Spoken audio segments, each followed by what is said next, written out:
How to allow everyone to create a video sticker on TikTok.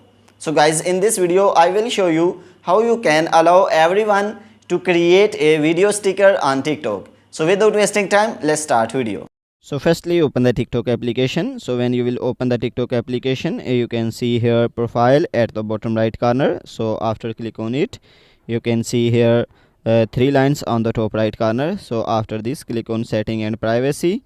So when you will click on setting and privacy, you can see privacy option. So click on privacy, and then here is the option of sticker.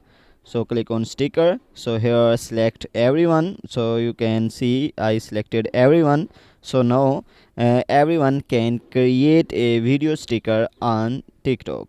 So guys, in this way you can turn on the options of everyone create video sticker on TikTok. If this video is helpful for you, then please give like this video and subscribe our channel. Thanks for watching.